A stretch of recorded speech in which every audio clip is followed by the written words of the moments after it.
Hello there, I am Dark Shades, broadcasting out of East of England, and welcome to my channel. First time you're passing through, you're welcome to put the thumbs up, thumbs down, share, subscribe, and all that kind of stuff.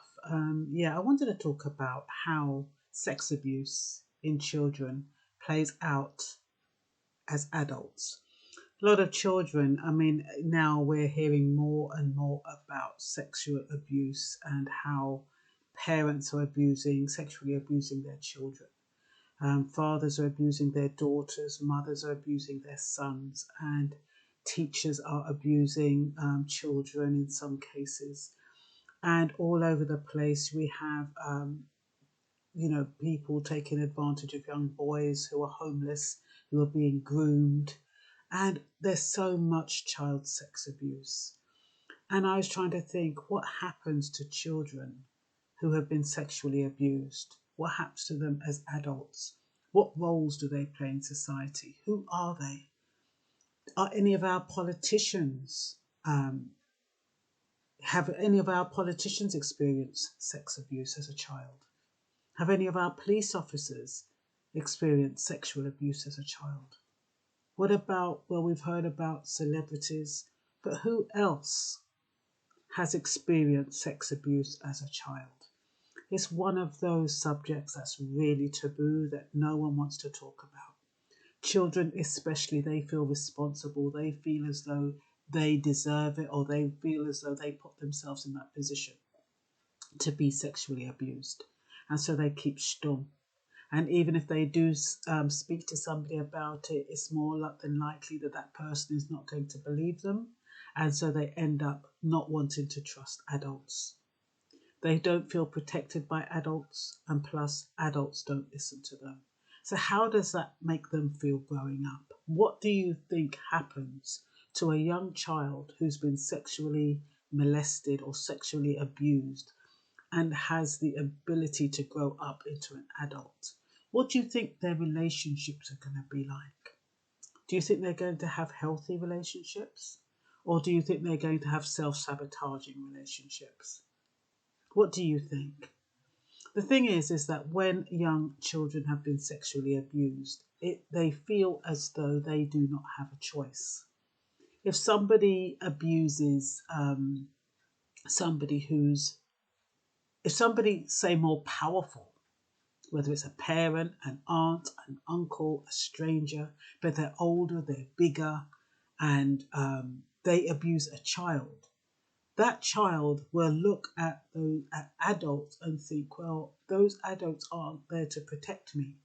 That adult hurt me, caused me pain, and he didn't listen or she didn't listen to when I was screaming or when I was telling them to stop. So they don't care about me. And if they don't care about me, who does care about me? If I can't go to the people who are supposed to care about me, what can I do? I'm left to my own devices.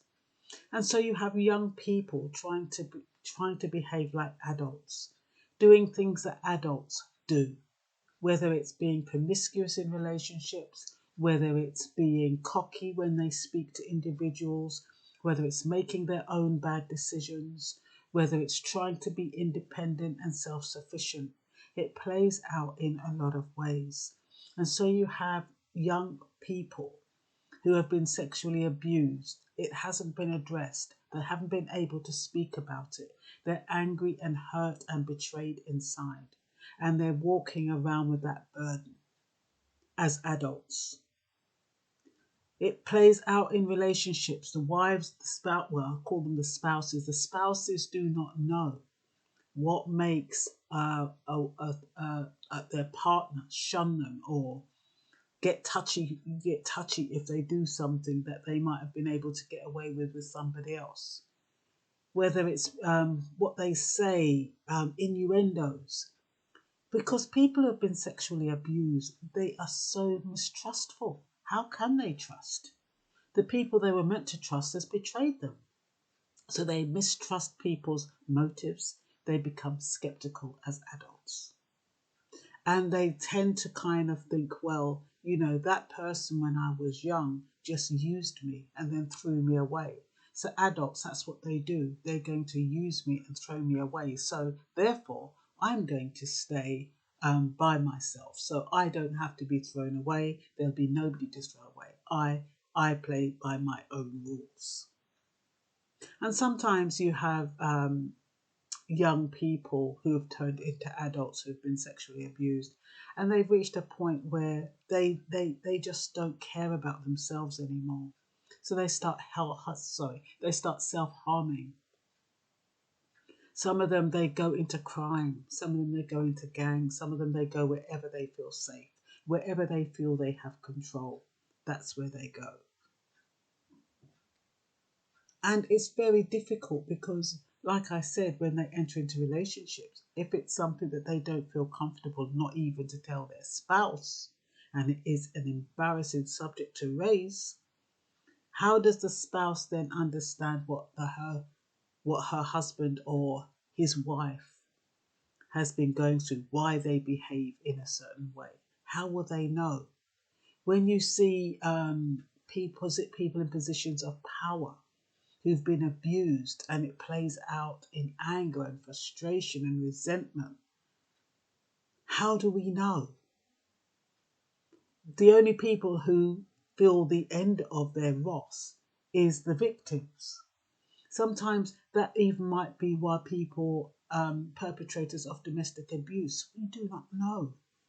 And like I said, when people are picked, I said it in another video, when people are picked up for different crimes or disorder on the streets, we do not know what they've been through. And yet it's not for the police. The police aren't psychiatrists.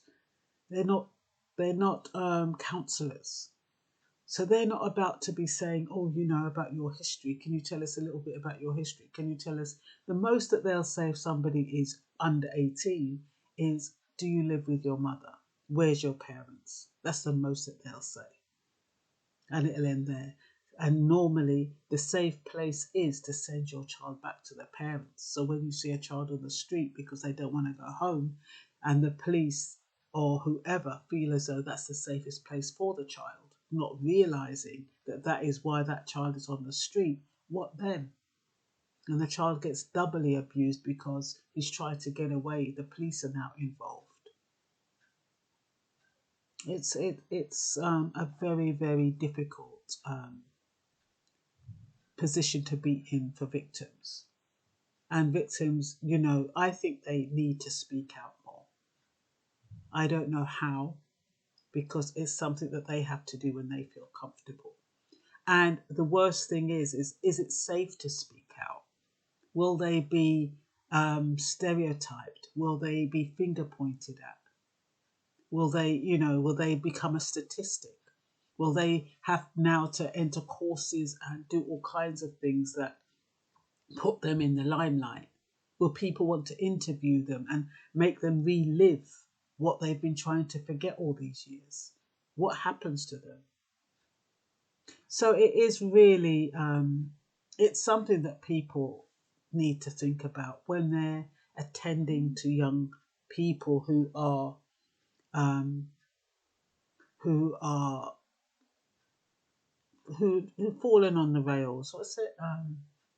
Off the rails. Yeah, for young people who are off the rails, it'd be really a good exercise from government and social workers to investigate their past. They'll go into the homes, and sometimes the homes look clean, and they'll check childhood behaviours. They're trained to notice childhood behaviours. But they only do that to children who've been earmarked, to children who they know about. But they won't do it to, they don't do it to kids that have been picked up on the street. When children are picked up on the street and flung in jail, they don't have a social worker that I know of that goes in and sees about their history. And then a lot of these young children are going to be afraid to talk about it, especially if the crime is being done in the home. How do they then say, oh, my dad had sex with me, or my dad raped me, or my brother raped me, or stepbrother raped me, or my stepfather raped me, or my stepmother raped me.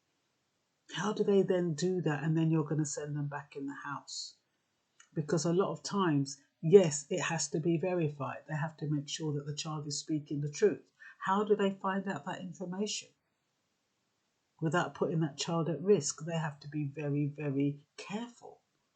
And that child might not want to put himself or herself through that. So we have to kind of think about victims of sexual abuse, especially boys, because they are more vulnerable, less likely to speak out than girls.